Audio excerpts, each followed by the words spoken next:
तमिलनाडु सरकार ने पिछले साल तमिल थाई बच्चू को राज्यगान घोषित किया और शिक्षण संस्थानों, सरकारी कार्यालयों में सभी सरकारी कार्यक्रमों में इसे गाए जाने के निर्देश जारी किए हैं।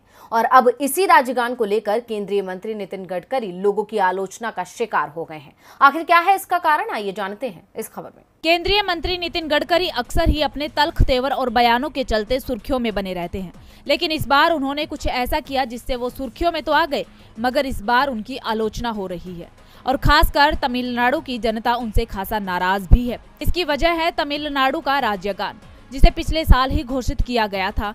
शिक्षण संस्थानों, सरकारी कार्यालय और सरकारी कार्यक्रम में तमिल थाई वजूद गाए जाने के निर्देश जारी किए थे। यानी तमिलनाडु में इसकी आलोचना करना राष्ट्रगान का अपमान करने के ही बराबर है और नितिन गडकरी ने इसी राज्यगान का अपमान कर दिया। दरअसल केंद्रीय मंत्री नितिन गडकरी चेन्नई में एक सरकारी कार्यक्रम में तमिलनाडु के राज्यगान के दौरान सम्मान स्वरूप खड़े नहीं हुए। इसी को लेकर नितिन गडकरी की आलोचना हो रही है। इतना ही नहीं, तमिलनाडु के IT मंत्री थंगराज ने तो इस मामले में गडकरी को घमंडी कह डाला। साथ ही उन्होंने कहा कि केंद्रीय मंत्री ने तमिल के लोगों का अपमान किया है। वहीं अब ये मामला तूल पकड़ चुका है।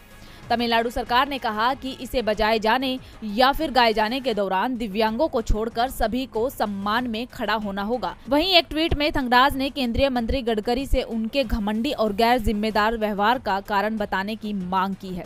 जहां एक तरफ PM मोदी गुरुवार को बेंगलुरु चेन्नई एक्सप्रेसवे समेत 31,000 करोड़ के विकास कार्यों का शिलान्यास करने चेन्नई पहुंचे थे और वहां की जनता को साधने की कोशिश में थे, वहीं उन्हीं के मंत्री की तरफ से ऐसा किया जाना बीजेपी की कोशिशों पर पानी फेरने जैसा है। यानी नितिन गडकरी का राज्यगान के सम्मान में खड़ा न होना बीजेपी के लिए मुसीबत बन गया है।